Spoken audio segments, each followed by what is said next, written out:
नमस्कार, स्वागत है आपका आवाज़े ख़वातीन में। मैं हूँ रत्ना शुक्ला आनंद। आज आवाज़े ख़वातीन के मंच पर हम एक बेहद महत्वपूर्ण विषय पर चर्चा करने जा रहे हैं।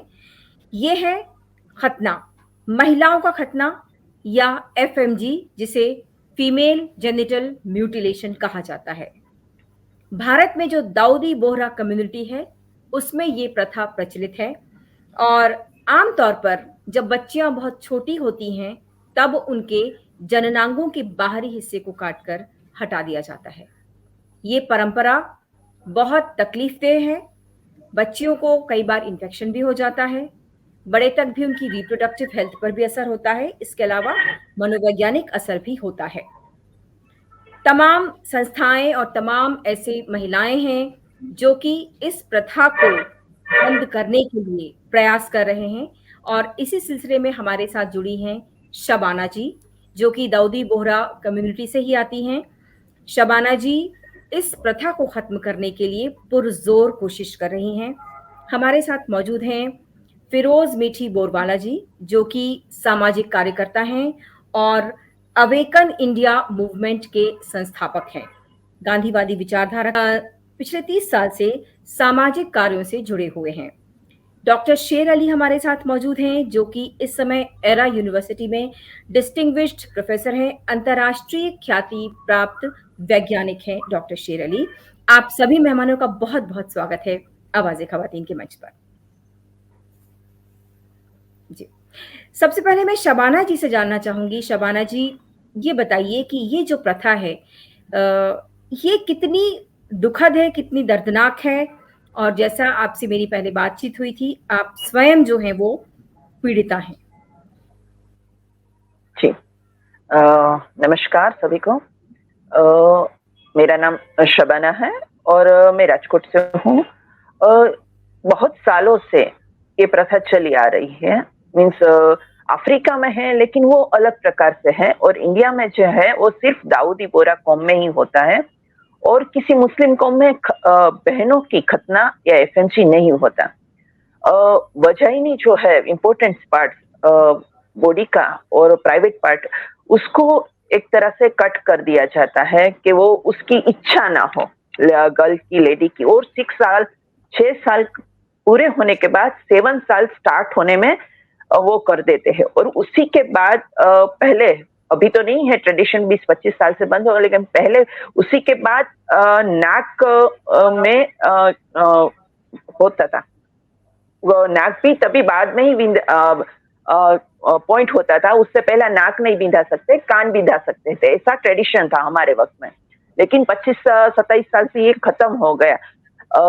अब इसके पास्ट में जाए तो ये बहुत पीड़ादायक है, क्योंकि 6-7 की गर्ल अवेयर होती है, समझती है कि उसके साथ कुछ अनहोनी हो रही है, और उसके लिए जो उसकी प्रोसेस है वो उसके होश में ही होता है, वो जीवित होता है, और कोई डॉक्टर के पास नहीं होता। एक अनगढ़ कोई बुजुर्ग लेटी हुई होती है, जो भाई कई सालों से कर रही होती है, ब्लेड लेती है और काट देती है।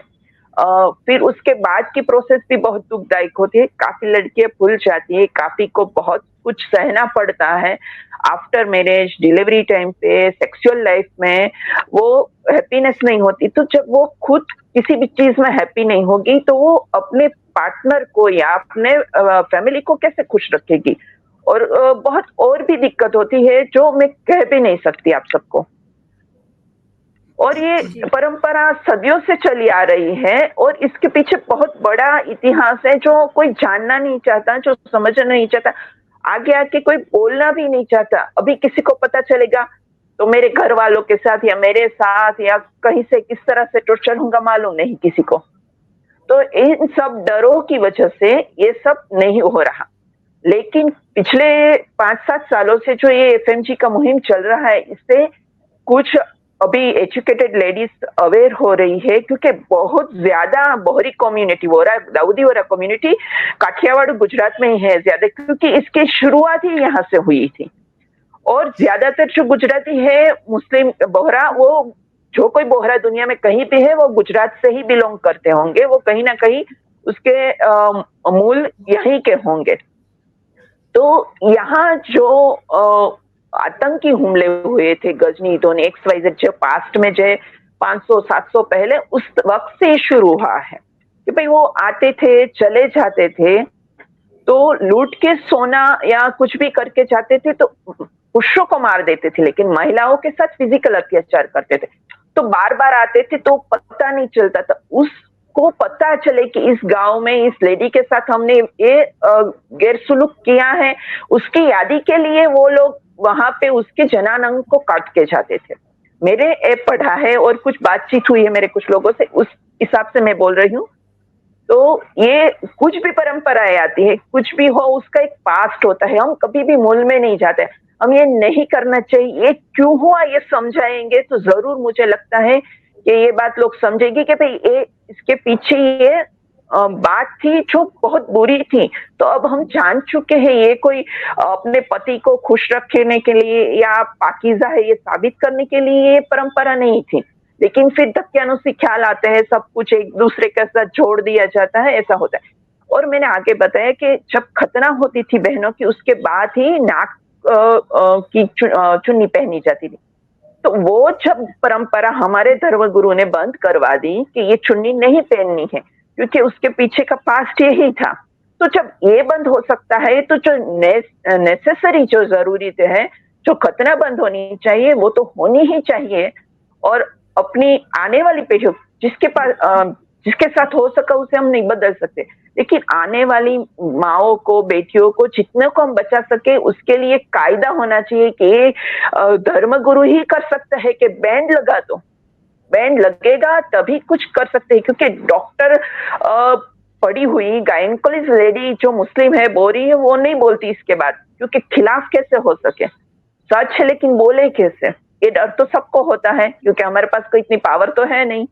लेकिन हम जानते हैं तो हम बोलना चाहते कि भाई नहीं मेरे साथ हुआ है, मैं अपने आने वाली पीढ़ी को तो बचा लूं कहीं भी, क्योंकि काफी लड़कियां मेरे पास आती है वो रोती है कि मेरी माँ नहीं समझती, उसके साथ हो चुका है लेकिन मैं चाहती हूँ कि मैं किसी और के साथ ना होने दूं। तो ये सब चल रहा है लेकिन बहुत स्लो मोशन में, बहुत पर्दे के पीछे सब हो रहा है, क्योंकि डर सभी को है हर तरह का। जी, फिरोज जी, हम आपसे जानना चाहेंगे, शबाना जी ने जो बताया कि एक तो ये प्रथा कैसे शुरू हुई, इस तरह से प्रथाएं शुरू होती हैं, वो धीरे धीरे एक अंधविश्वास में बदल जाती हैं और लोग उसको फॉलो करते रहते हैं। दूसरी बात जो इन्होंने कही कि महिलाएं जो हैं, घर की जो बुजुर्ग महिलाएं हैं, उन्हें इसके खिलाफ आवाज उठानी चाहिए, समाज की जो बुजुर्ग महिलाएं हैं, लेकिन दरअसल में ऐसा नहीं हो रहा है। जैसा उनके साथ हुआ वो उसको परंपरा मानकर थोप रही हैं अपने आगे आने वाली पीढ़ी पर। और धर्मगुरुओं को भी इस बारे में जो सोचना चाहिए, तो ऐसा कुछ भी नहीं हो पा रहा है। फिरोज जी, आपकी क्या इसमें राय है और किस तरह से इस समस्या से निपटा जा सकता है? जी, एक्चुअली महिला आंदोलन इसमें खासकर कि कुछ दाऊदी बोरा सामाजिक कार्यकर्ताओं ने, जिसमें लेखक भी है, पत्रकार है, बम्बई में एक बहुत स्ट्रॉन्ग ग्रुप है, मासूमा जी है दिल्ली में, यहाँ आरिफा और कुछ और साथी है, शारमीन है, जिन्होंने इस पर बहुत काम किया और सक्सेसफुल रहे, क्योंकि ये मैटर तो सुप्रीम कोर्ट तक पहुंचा दिया है। मैं 3 महीने पहले एक मीटिंग बुलाई थी ग्रुप ने, जिसका नाम कईयो है, जिन्होंने एक मीटिंग में एक लड़की केरला की आई थी, मुस्लिम लड़की थी केरला की, जो एक सुन्नी लड़की थी, और उसने कहा कि ये मुद्दा सिर्फ दाऊदी बोरा कम्युनिटी का नहीं, हमको भी नहीं पता था, केरला में सुन्नियों में भी है और हैदराबाद में भी सुन्नियों में है, हम हो गए थे। और बाद में पता चला कि नन्स में भी ये जा चुकी है प्रथा। तो basically it is about controlling female sexuality. औरतों की जो सेक्सुअल अर्जेस है उसको पुरुष प्रधान समाज कैसे कंट्रोल करे, बेसिकली ये उसका एक बहुत बड़ा मुद्दा है। दूसरी बात है कि ये 200 मिलियन गर्ल्स, मतलब 20 करोड़ वर्ल्ड वाइड लड़कियां इसमें अफेक्टेड है, 31 कंट्रीज में है, ज़्यादा करके ये अफ्रीका में है। ये ट्राइबल प्रथा करके शुरू हुई थी और ये ट्राइबल प्रथा होते होते फिर एक धार्मिक प्रथा बन गई, ठीक है। तो ये दाऊदी बोरा में भी जो ये प्रथा आई है वो बेसिकली धार्मिक उसकी कुछ बुनियाद डालकर ये किया है।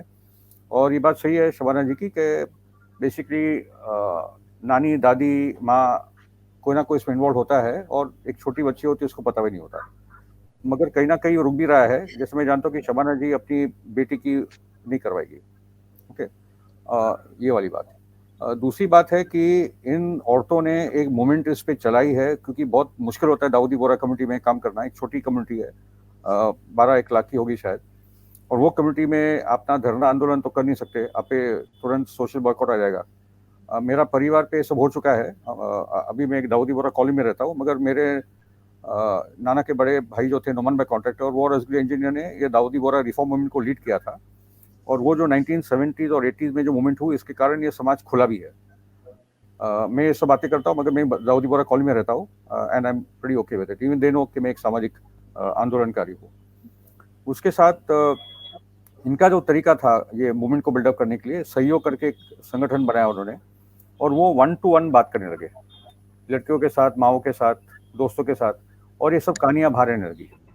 और बाद में जाके तो कुछ अखबारों में छपने लगा ये जो लड़कियां है, क्योंकि आज वो प्रोफेशनल है, कोई टीचर है, कोई डॉक्टर है, कोई वकील है, कोई पत्रकार है, उनकी कहानियां अखबारों में आने लगी। और ये जो डर का माहौल था, जहाँ तक मैं बम्बे की बात कर सकता हूँ और भी कुछ अर्बन सेंटर है, वहाँ तो ये सब भी बातें हो रही है, अखबारों में हो रही है। उसके साथ ये आंदोलन आगे बढ़कर तो सुप्रीम कोर्ट का जा चुका है। सुप्रीम कोर्ट में हियरिंग अभी बंद है, क्योंकि दाऊदी बोहरा क्लर्जी और मोदी जी की जो रिश्ते है उसके कारण कहीं ना कहीं ये समझौता है कि ये फाइल तो आगे नहीं बढ़ेगी। तो ये फाइल अभी वहीं की वहीं अटकी पड़ी है, और उसको लेकर भी हम लोग बात करनी चाहिए कि हमारी अभी स्ट्रेटेजी क्या होनी चाहिए। क्योंकि मैंने तो ट्रिपल तलाक के कानून को भी सपोर्ट किया था। हाजी अली दरगाह में जब औरतों को बंद किया गया था, कि दरगाह में तो सब औरतें सभी मजहब की जाती है, तो जब हाजी अली दरगाह में औरतों को बंद किया था तो हम लोगों ने एक आंदोलन चलाया था हाजी अली सबके लिए। कोर्ट में भी हम लोग जीते और सड़क पे भी हम लोग जीते। जब ट्रिपल तलाक का कानून आया तो हम कुछ चंद मुस्लिम मर्द थे पूरे देश में जिन्होंने कानून को सपोर्ट किया। पूरा सेकुलर आंदोलन एक जगह पे, फेमिनिस्ट मूवमेंट वहीं, सभी राजनीतिक दल उधर। हम लोगों ने कहा नहीं, मुस्लिम समाज खुद रिफॉर्म नहीं कर रहा है तो रिफॉर्म तो कोई ना कोई करेगा, ये गलती हमारी है। और आज ट्रिपल तलाक पे कानून बन चुका है। और ये जो बोला था कि क्रिमिनलाइजेशन ऑफ फैमिली लॉ, और एक 498 है, डोमेस्टिक वायलेंस एक्ट है, एक हिंदू पुरुष दूसरी शादी करता है वो 7 साल जेल जाता है। तो ऐसी कोई नई बात हो नहीं रही थी। और वो ट्रिपल तलाक कानून बनने के बाद वो परंपरा अभी लगभग खत्म हो चुकी है कि तलाक बोल के आप अपनी बीवी को घर में से निकाल सकते हैं। ठीक है, तो द पॉइंट इज के कहीं ना कहीं महिला आंदोलन आगे बढ़ रहा है। मुस्लिम समाज, इनफैक्ट दाऊदी बोहरा समाज, I think one of the सबसे पढ़ा लिखा समाज है मुसलमानों में देश में। प्रोफेशनल है, पढ़े लिखे हैं, बिजनेस में है। मगर मतलब बाकी के मुस्लिम समाज से तो काफ़ी उनके अलग किस्म के मुद्दे हैं। ये एक बड़ा मुद्दा है मुस्लिम महिलाओं के, जिसको हम लोग को आज जो चर्चा में लाए हैं। और मैं तो यहाँ पे ये बोल दूँ कि जो यूनिफॉर्म सिविल कोड जो भी आ रहा है, जिसमें हलाला और ये जो सब प्रथाएं खत्म हो जाएगी, ये मैं मानता हूँ कि सब पॉजिटिव बातें हो रही है। ओके, तो शबाना जी जहाँ रहती है गुजरात में, वहाँ तो और भी तंग माहौल है और उसमें थोड़ी और दिक्कत है, मगर ये आंदोलन आगे बढ़ रहा है।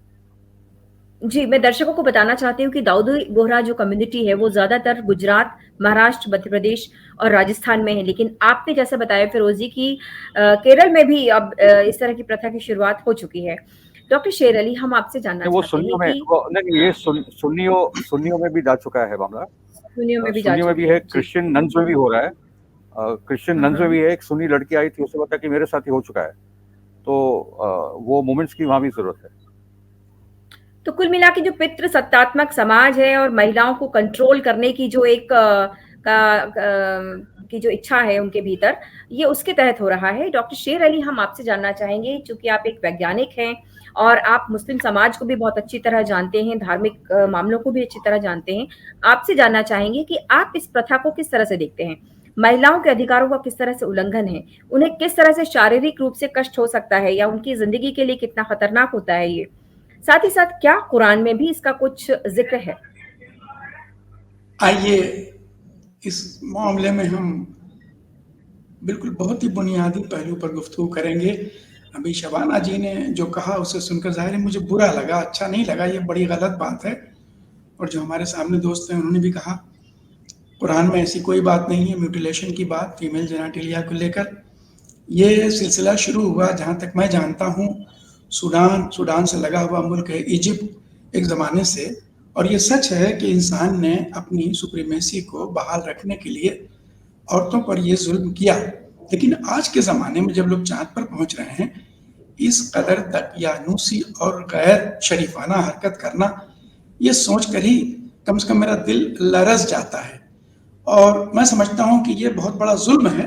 देखिए, थोड़ा-सा इजाज़त दें, ये कुरान में आया है, अल्लाह ने कहा है मोहम्मद कह दो लोगों से कि लोग एक दूसरे के साथ हुस्न सलूक और इंसाफ करें। अब सवाल ये है कि कुरान में तो आया है इंसाफ करने की बात और आप एक निहत्थी, लाचार, मजबूर छोटी सी बच्ची के साथ ये जुल्म कर रहे हैं, तो इसका मतलब ये हुआ कि आपने उसके साथ इंसाफ नहीं किया। That's number 1। नंबर 2, जहाँ तक ये सवाल पैदा होता है कि औरत के साथ शुरू में ही ये सलूक कर दिया जाए ताकि उसकी नफ्सियाती ख्वाहिशात मर जाएं, ये इसलिए भी गलत है साइंटिफिकली स्पीकिंग कि जिनसी ख्वाहिशात सबसे पहले पैदा होती हैं दिमाग में। माइंड जो हमारा है that is the greatest sex organ, बाकी चीज़ें बाद में आती हैं। तो ऐसा नहीं है, ये पूरा का पूरा फ़िलसफ़ा ही बहुत ही गलत, बहुत ही ख़राब, बहुत ही कंडम करने वाला है। मैं समझता हूँ जितना जल्दी इसको बंद किया जाए उतना अच्छा है।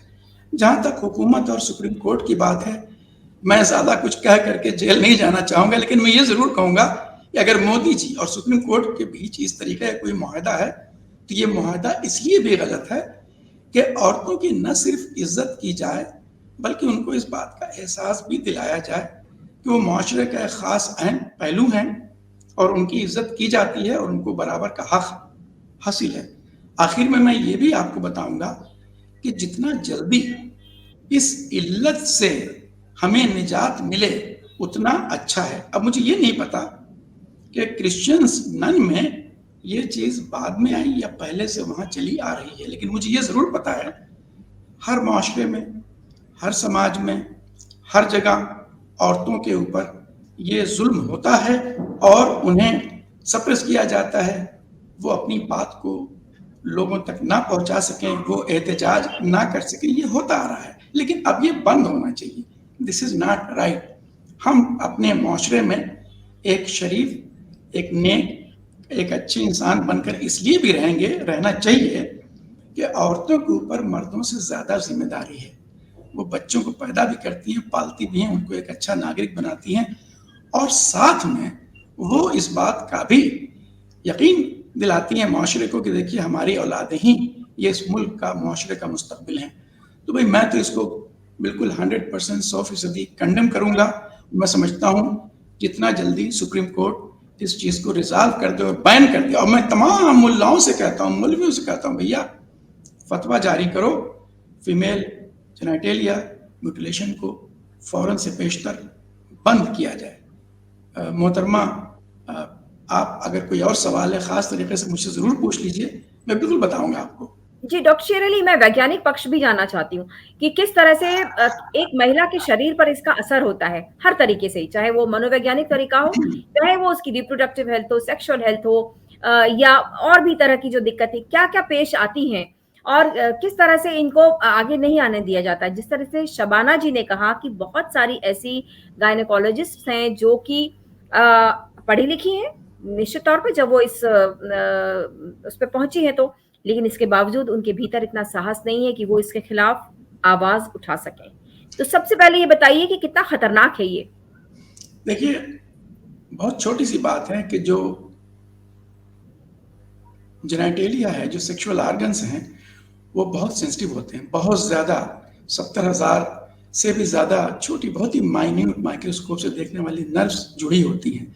और इसको अगर जब आप म्यूटिलेट करती हैं तो दो चीज़ें फ़ौरन होती है। एक तो ये कि जो औरत या लड़की है उसको आप ये बताते हैं कि देखो तुम बहुत ही मामूली चीज़ हो, कमतर हो, उसको डिमोरलाइज आप इतना कर देती है कि उसकी ज़ुबान बंद हो जाती है।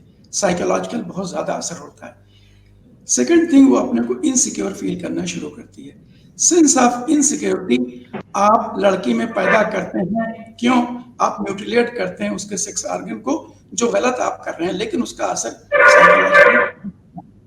तीसरा, उसको ये पता है कि उसकी जुबान नहीं खुलेगी, वो सामने अगर अपनी जुबान खोलकर किसी से ये कहेगी तो उसको अज़ियत मिलेगी। मैं ये अर्ज कर रहा हूँ, ये तो हो गई बात। अच्छा, अब जहाँ तक जिस्मानी बात है, तो आप अगर ये देखिए कि उसके ऊपर क्या असर पड़ेगा लाइफ लॉन्ग, शादी के बावजूद भी वो औरत अपने खाविंद के साथ हम बिस्तरी के दौरान नॉर्मल जिंदगी नहीं जी सकती।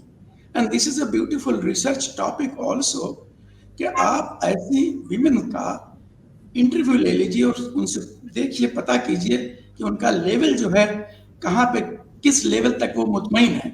मेरा ऐसा मानना है कि जिस्म के साथ इस तरह का खिलवाड़ करना बहुत ही गिरी हुई और गैर शरीफाना हरकत है। और आखिर में कोई औरत जो खुद को इनसिक्योर महसूस करती है, गलत म्यूटिलेट होने के बाद वो अपने को बहुत छोटा महसूस करती है, वो मुआशरे में कभी हेल्दी लाइफ नहीं गुजार सकती। शायद यही वजह है, जहाँ तक मैं समझ पा रहा हूँ, कि गायनेकोलॉजिस्ट हैं, डॉक्टर हैं, लड़कियाँ उस कम्युनिटी की, वो हो जुबान नहीं खोलती, वो दूसरों से नहीं कहती कि भाई इसको रोक दीजिए। तो ये जिम्मेदारी सिर्फ एक फर्द पर नहीं है, खानदान पर नहीं है, पूरे मुआशरे पर है, पूरे समाज पर है।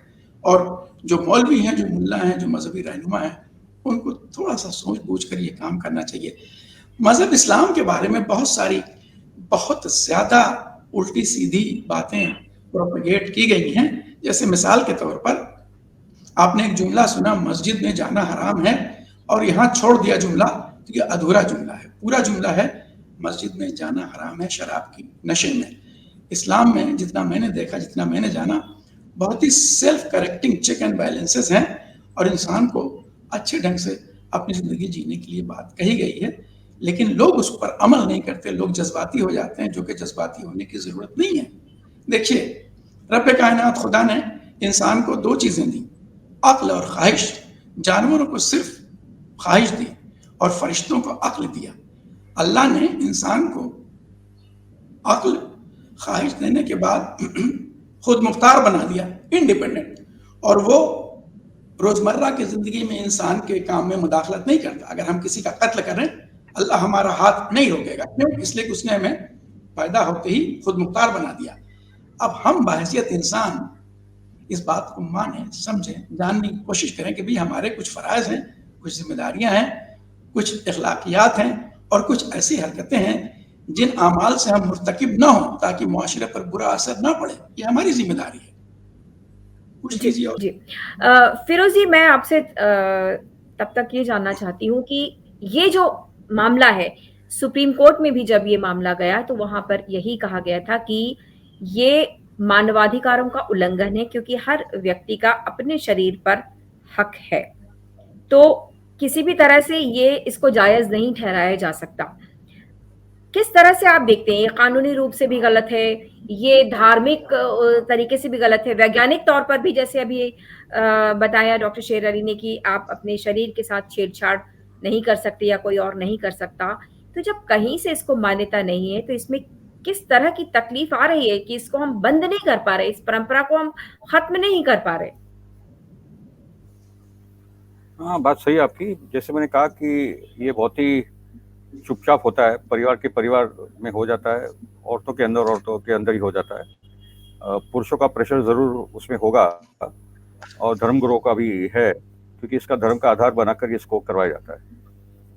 ओरिजिन तो ट्राइबल सोसाइटीज का दिखता है, अफ्रीका का, मगर ये सूडान, यमन, इजिप्ट, यमन का तो खास कर क्योंकि दाऊदी बोरास का लिंक यमन वाला है, फातिमीद का भी होगा क्योंकि फातिमीद कल्चर का भी एलिमेंट है इजिप्ट और दाऊदी बोरास का।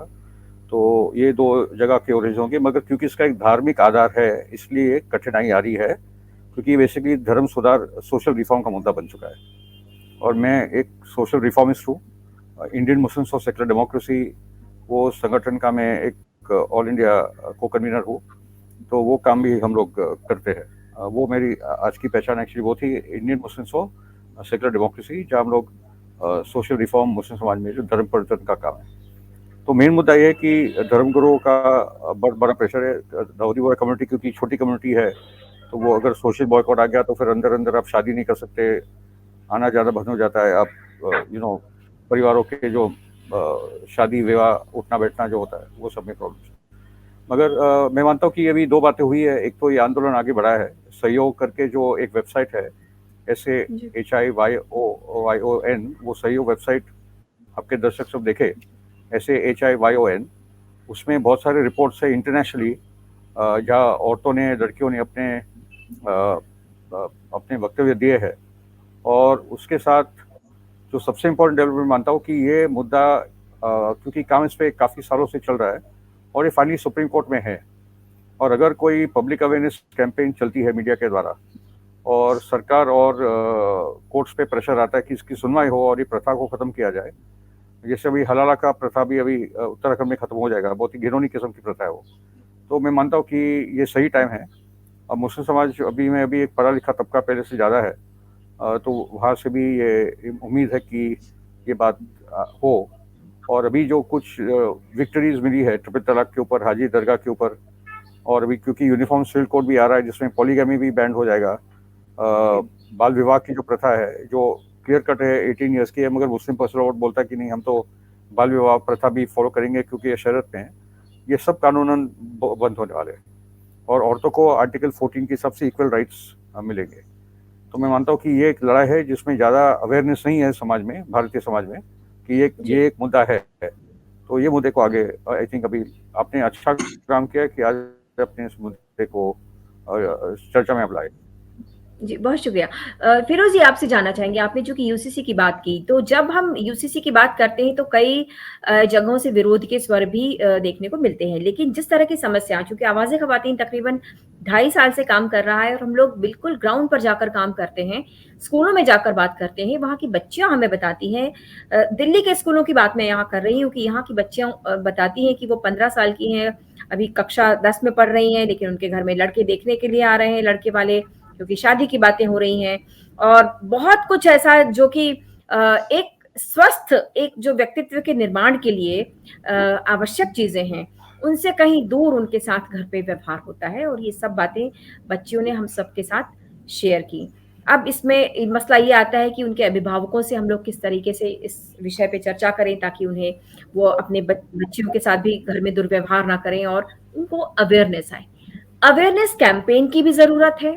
यूसीसी में अगर ये सब चीजें आ जाती तो कानूनी तौर पर लोगों के भीतर जब डर बैठता है, अभी या तो वो कहते थे लोग कि ये हमारे पर्सनल लॉ में जो है कहीं ना कहीं दखलंदाजी है या शरिया के मुताबिक है, तो चीजें हैं।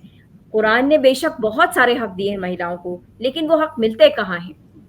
हक के लिए तो लड़ाई लड़नी पड़ती है, तो जब कानूनी तौर पर लड़ाई लड़ते हैं तो ज्यादा डर रहता है लोगों को, जिस तरह से ट्रिपल तलाक में हुआ। आपको लगता है कि ये मामला भी अब यूसीसी में आना चाहिए, और यूसीसी को लेकर क्या मुसलमानों को एक होने की जरूरत है या अवेयरनेस कैंपेन की जरूरत है?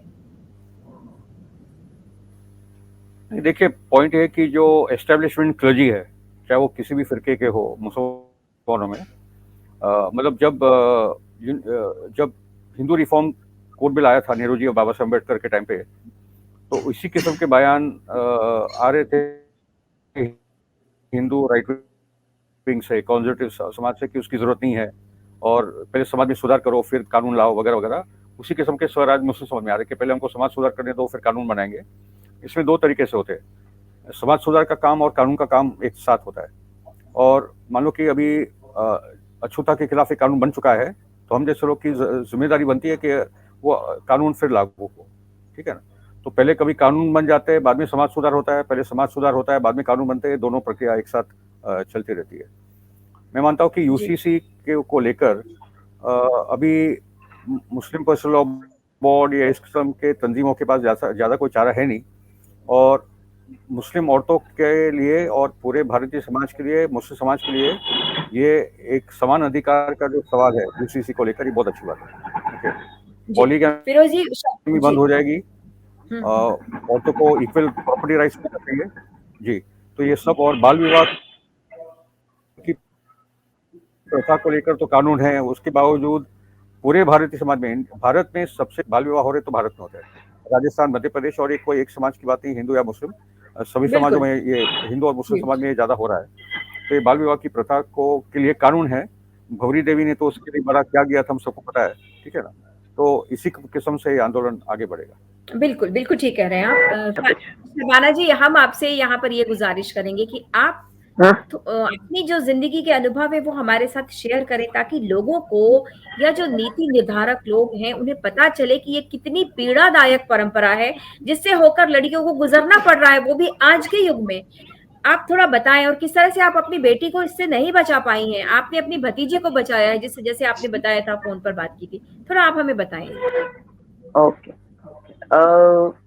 बहुत घिनौनी हरकत होती है कि एक छोटी बच्ची को, क्योंकि माँ की कोई अहमियत नहीं होती घर में, नई नई शादी होती है, 5-7 साल हुए होते हैं, एक नई जगह होती है एक लेडी के लिए, और पहली बच्ची हो और वो खतना की पोजीशन में आए 6-7 साल की उम्र, और जो हस्बैंड का सपोर्ट ना हो, वो जागरूक ना हो, या कोई घर में एक महिला भी उसके सपोर्ट में ना हो, तो वो क्या फाइट करनी पड़ती है मेरे को मालूम है, क्योंकि मेरा परिवार थोड़ा बोल्ड या मॉडर्न था, तो मैं बहुत पहले से, क्योंकि मेरे साथ जब हुआ तब से मुझे ये पूरे समाज के लिए एक हैट है, एक क्रूर लग रहा है पूरा समाज, बड़ी लेडीज में इससे अपनी दादी और काफी लोगों से चिड़चिड़ी रही हूँ, मेरा संबंध अच्छा नहीं रहा उनके साथ, ऐसा भी कह सकते हैं, क्योंकि अंदर कहीं से एक डर होता है कि कहीं कुछ मेरे का साथ में, मैं ऐसा बोलूंगी ये बिल्कुल रेप ही है, एक तरह का रेप से भी बदतर हालत होती है इसमें,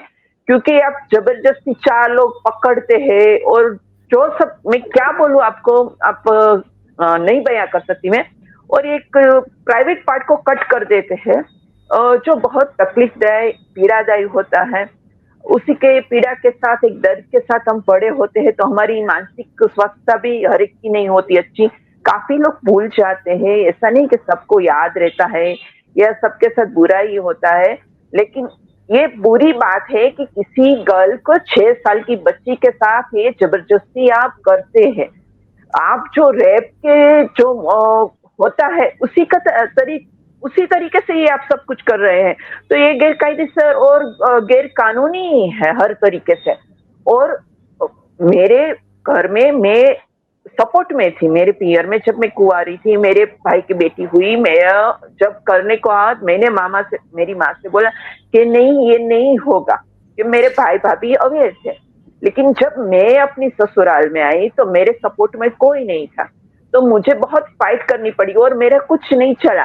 तो वो जो गिल्ट है, जो पीड़ा है, वो आज तक एक बयां नहीं कर पा रही कि क्या होता है। कभी कभी होता है, काश मैं लेके भाग गई होती अपनी बच्ची को, काश मैं किसी और बच्ची को बचा लूं, जो ये होता है, क्योंकि काफी लड़कियां मेरे पास आती है, काफी बड़ी लेडीज भी ये दिक्कत से, तकलीफ से परेशान है, क्योंकि वो अपनी सेक्स की लाइफ भी प्रॉपर एंजॉय नहीं कर पाती, या फिर अपनी बातें जो होती है, जो कुछ भी होता है, वो प्रॉपरली नहीं कह पाते। हाँ ठीक है, हम अच्छे हैं, हम पढ़े लिखे, हम ये हैं, हम ये सब दिखावे की बात है, लेकिन अंदर जो बुराइयां हैं, जो समाज में रूढ़ियां हैं, जो परंपराएं हैं, वो कहीं ना कहीं जाके अटकनी चाहिए, बंद होनी चाहिए, वो नाबूद होनी चाहिए। 3 तलाक का भाई ने बोला जो केस, मैं बहुत खुश हुई थी कि चलो कहीं एक सपोर्ट में है, कोई परंपरा नाबूद हो रही है, कुछ स्त्रियां, लेकिन क्या है कि स्त्रियों के ब्रेन वॉश इस तरह से हुए होते, वो इस तरह से डरती हैं, पढ़ी लिखी लड़कियां, वो नहीं समझती अपने राइट्स के लिए। ठीक है, अभी आ रहा है, लेकिन उसके सपोर्ट में एज ए फीमेल के सपोर्ट में क्यों नहीं आ रही, क्यों डरती है अपने घरों से। मैं जैसे हूँ, मेरी बहन है, मेरी भाभी है, XYZ कोई भी है, आप वहां से आप सपोर्ट कर रही, तो क्यों नहीं हो पा रहा है ये सपोर्ट में। ये अवेयरनेस जो है वो कायदे से ही आ सकती है, जब पढ़ाई लिखी लड़कियां, जब आगे की जो जनरेशन है वो समझेगी, पास्ट की नहीं समझेगी। और उससे समझाने के लिए मैं कहती हूँ कायदे से और धर्मगुरु से ही ये बात, मैंने जो अब तक सर्च किया, समझा है कि जो यहाँ की वर्तमान स्थिति है हमारे गुजरात की, या बड़े शहरों में ये शहर देना चाहते हैं, यहाँ बस्ती भी ज्यादा है, तो इस हिसाब से जितना भी मैं बहुत नहीं चाहती, क्योंकि मैं डिफरेंट सोच रखती हूँ, इसलिए मेरे को दिक्कत तो होती है। तो मैंने जो भी जाना समझा है, वो उस हिसाब से मैं कह रही हूँ कि एक जो ऊपर से होगा तभी होगा, क्योंकि मेरे जैसे हर छोटे छोटे गांव से, हर जगह से होगा। क्यों स्टे आ गया, क्यों केस नहीं चल रहा। वो जब चल रहा था, वोटिंग हो रही थी, तो काफी लोगों को अवेयर हुआ, काफी की लड़कियां बची। तो ये कायदा आएगा जब ये रियल में प्रॉपरली आएगा, और जब ये ऊपर से बोला जाएगा, क्योंकि हमारे भारत की पूरे मानस की जो समझ है वो इसी तरह से काम करती है। आप नीचे से कुछ भी कर लो, पर समझ तो ऊपर से ही जब होगा तभी आएगी। ये प्रकृति है हमारे भारतीय मानस की या पूरे एशिया की। तो इसलिए मैं जब ये भाई ने बोला, मेरे को नहीं मालूम था कि केरल में हुआ है, हैदराबाद में या नन में भी आया हो। तो ये सब यही है कि आप उस पे अपना इजारा रखना चाहते, अपना मोटिव रखना चाहते कि भाई हम जो कहे, हम जैसा करें। आप हमारे आज भी गुलाम है, कैसे गुलाम है? एक संविधान होना चाहिए, एक कायदा होना चाहिए, क्यों ड्रेस कोड अलग है? क्यों डिफरेंट तरीके से हम अपने आप को पहचानने का दावा करते हैं? भाई हम भारतीय है, सब एक समान है। स्त्री पुरुष है, ठीक है, वो डिफरेंट है, वो बायोलॉजिकल है और कुदरत ने वो ऐसा बनाया है। बाकी सब तो हमें इंसान ही है ना। कभी हम ब्लड लेने जाते हैं तो बोलते हैं या बी पॉजिटिव है या बी नेगेटिव है, कोई ऐसा तो नहीं बोलता कि ये इसका है या इसका है। या कुछ खरीदी करने जाते हैं तो ऐसा नहीं बोलते। तो क्यों ये अत्याचार हो रहा है? जब रेप के कायदे है, उसकी सजा है, ठीक है, उसकी गलतियां, तो ये भी गलत ही है, हर तरीके से गलत है। मैं ये बोल रही हूँ, शबाना जी, मैं मेडिकल साइंस भी से गलत बोलते हैं।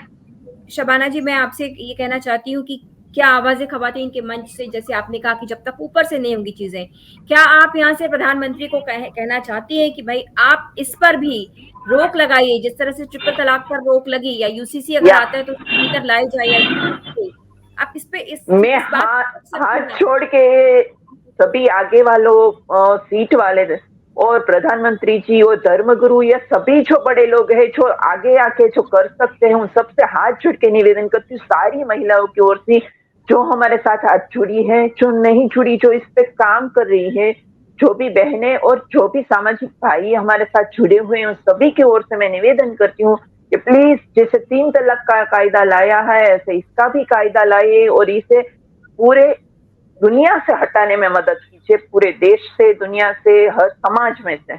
Thank you so much.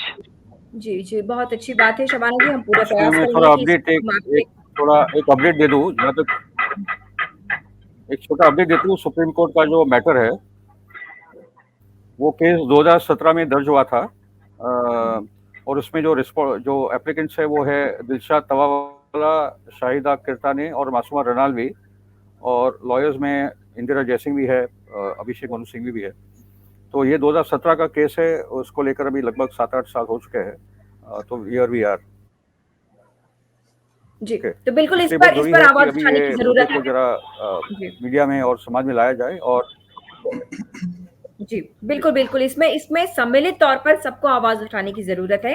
Doctor शेर अली, हम आपसे जानना चाहेंगे कि जैसे आपसे हमारी चर्चा हो रही, और शबाना जी को सलाम हम सबके तरफ से।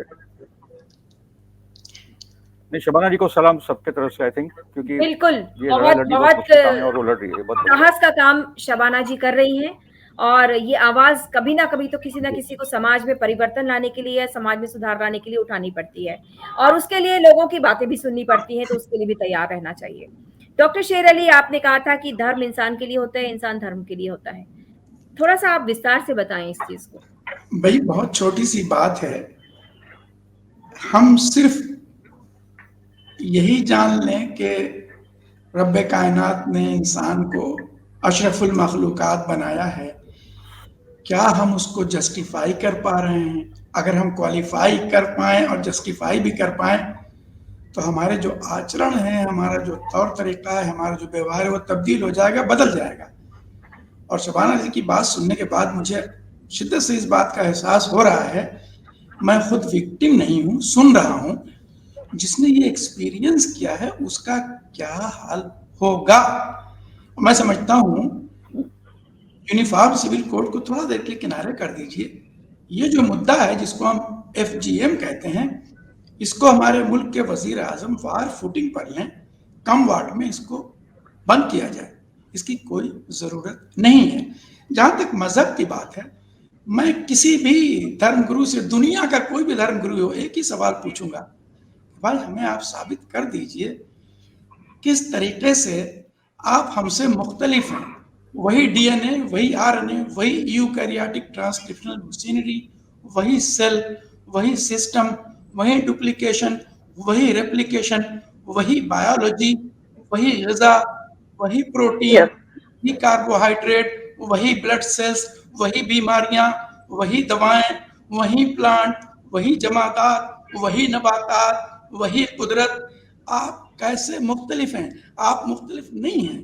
तो फिर मान लीजिए कि ब्रह्म एक है, और जब ब्रह्म एक है तो खुदा एक है, और जब खुदा एक है तो इसका मतलब कानून एक है, और जब खुदा का बनाया हुआ कानून एक है तो इसका मतलब जितनी मखलूकात हैं सब भाई हैं। देखिए, मैं किसी पॉलिटिकल पार्टी को सपोर्ट नहीं करता, लेकिन मैं हर इंसान को गले लगाकर ये कहता हूँ, यार तू मेरा भाई है, और मैं इसको कहता नहीं हूँ, दिल से मानता हूँ। मसला सिर्फ ये है कि हम सब कुछ हैं और सब कुछ होने की कोशिश कर रहे हैं, बस हम इंसान नहीं हैं, बाकी सब कुछ। तो मेरा ये मानना है कि औरतों पर न सिर्फ FGM बल्कि दुनिया का जितना भी जुल्म है बंद हो। मैं अक्सर पेपरों में पढ़ता हूँ, नेट पर देखता हूँ, शौहर बीवी को मार पीट कर जाड़ों की भरी इस ठंड की रात में घर से बाहर निकालता है। अब वो सुबह तक वो जिंदा रहेगी या मर जाएगी, इससे उसका कुछ नहीं लेना देना है। बहुत जरूरी है हमारे मुल्क हिंदुस्तान में, रत्ना जी, एजुकेशन को न सिर्फ फैलाया जाए बल्कि इन एस्पेक्ट को जिसका हम और आप जिक्र कर रहे हैं, इसको पाठ्यक्रम में डाला जाए, ताकि लोगों का बचपन से ही सेंसिटिविटी का लेवल जो है बहुत ऊपर चला जाए। जब हम बच्चों को शुरू से ये दिमाग में डालते हैं कि देखो ये जायज़ है, ये नाजायज़ है, ये सही है, ये गलत है, ये करना है, ये नहीं करना है, ये हराम है, ये हलाल है, ये पाक है, ये नजिस है, बच्चे धीरे धीरे धीरे उसको ले लेंगे, अपनाएंगे और बहुत हद तक वो कामयाब होंगे। यही हमारी गुजारिश दरखास्त है। हमारे बिरादर अजीज ने कहा, शबाना जी को मेरा भी बहुत ही मुखलिसाना मुअद्दिबाना आदाब सलाम। शबाना जी आप तनहा नहीं है, ऐसा नहीं है, सारे मर्द खराब नहीं होते। मैं तो औरतों की बहुत इज्जत करता हूँ, उनसे बड़ी मोहब्बत करता हूँ, और अगर आप हमसे पूछें कि मैं औरतों की क्यों मोहब्बत और इज्जत करता हूँ, मेरे पास उसका जवाब भी है। पूछ लीजिए तो बता दूंगा, नहीं पूछेंगे तो नहीं बताऊंगा। नहीं, सभी बुरे नहीं है, मैंने सभी को कहा नहीं, लेकिन जिस प्रोसेस से मैं गुजरी उस वक्त बचपन की बात कर रही हूँ। अभी तो बहुत सारे मित्र है, बहुत अच्छे लोग काम कर रहे हैं। मुझे आपके दर्द का एहसास है। मैं सिर्फ ये जुमला जानबूझकर मैंने सिर्फ इसलिए कहा, हम सब के लिए ये जरूरी है। सोच लें, हमारी एक माँ भी थी और वो माँ औरत थी, बस इतनी सी। जब हम इस चीज को मान लेंगे तो हमारा रवैया शायद तब्दील हो जाए। वैसे तो बड़ा मुश्किल है, इसलिए कि शैतान मुसलसल बहकाता भी रहता है। जी, बिल्कुल डॉक्टर शेर अली, आपने बहुत अच्छी बात कही कि हम सबको मिलकर इस पे काम करना चाहिए, और बिल्कुल सही बात है कि सभी मर्द खराब नहीं होते। फिरोजी, किस तरह से इस मुहिम को आगे बढ़ाया जाए ताकि ये जो खतना का मसला है महिलाओं में, FGM जो है जिसकी हम बात कर रहे हैं, फीमेल जेनिटल म्यूटिलेशन की जो बात कर रहे हैं, उसको पूरी तरीके से खत्म किया जा सके, उसको सब मिलकर इसको एक बहुत ही विश्व स्तर पर भी इस पे काम हो रहा है, लेकिन पहले हम अपने देश में तो खत्म कर लें। एक आपसे क्लोजिंग रिमार्क चाहते हैं। जी, आई थिंक आपके नेतृत्व में, क्योंकि आप काफी काम कर रहे हो इस पे, एक सिग्नेचर कैंपेन चलाया जाए जो प्राइम मिनिस्टर मोदी जी और सुप्रीम कोर्ट चीफ जस्टिस को फिर लेटर भेजे जाए कि ये अभी जो कानून बन रहे हैं और प्रोग्रेसिव कानून बन रहे हैं, उसमें ये इसको भी इंक्लूड करके ये केस की सुनवाई करके ये मैटर को इक्वल राइट्स देकर ये खत्म किया जाए। आई थिंक ये टाइम सही है, बहुत सारे कानून बन रहे महिलाओं के खास करके अधिकार में, तो ये मुद्दे पे भी उनको गौर करके खत्म करना चाहिए। बिल्कुल, बहुत अच्छी बात कही फिरोजी, और हम लोग इसको जरूर शुरू करते हैं। डॉक्टर शेर अली, आप कुछ कहना चाहते हैं? मैं सिर्फ ये अर्ज करूंगा कि अगर आप लोगों की पहुंच जरूर होगी, पार्लियामेंट के जो मेंबर हैं उनसे कहिए कि पार्लियामेंट में वो सवाल उठाएं कि अब तक मुल्क हिंदुस्तान से कम FGM को नाबूद क्यों नहीं किया गया। पार्लियामेंट में जब ये क्वेश्चन उठेगा तो बहुत से पार्लियामेंट के मेंबर भी शायद इस बात को नहीं जानते, उनके अंदर अवेयरनेस पैदा होगी, और हम सरीखे किसी भी फोरम में जाकर के बात करने का, लेक्चर देने का, तो हम ये कह सकते हैं FGM एंड ह्यूमन हेल्थ, और हम बड़े खूबसूरत अल्फाज में दुनिया के सामने मंजर आम पर ये मौजू को ले आएंगे और बताएंगे कि भाई ये बहुत जरूरी है और आपका हक है अपने ढंग से अपनी जिंदगी को साफ सुथरे ढंग से जीने का। मैं सिर्फ यही अर्ज कर रहा था। बहुत अच्छी बात कही कि हर व्यक्ति का हक है अपनी ज़िंदगी को अपनी तरह से जीने का, उसका अपने शरीर पर हक है। किसी के मानवाधिकारों का उल्लंघन नहीं होना चाहिए और इसके लिए अब हम सबको मिलकर कदम उठाना चाहिए। डॉक्टर शेर अली ने एक बहुत अच्छी बात कही कि परवरिश का ये हिस्सा होना चाहिए, साथ ही साथ पाठ्यक्रम का हिस्सा होना चाहिए कि हमारे लिए, ताकि बच्चों को बहुत शुरुआत से ही संवेदनशील बनाया जा सके। शबाना जी, हम सब आपकी इस मुहिम में शामिल हैं और हम ये उम्मीद करते हैं कि बहुत जल्द इसको एक कानूनी जो है वो जामा पहनाकर इस प्रथा को, इस कुप्रथा को खत्म किया जा सकेगा। आप सभी मेहमानों का बहुत बहुत शुक्रिया और हम आगे भी इसी तरह के सोशल रिफॉर्म्स से जुड़े हुए मुद्दों पर बात करते रहेंगे और बदलाव लाते रहेंगे।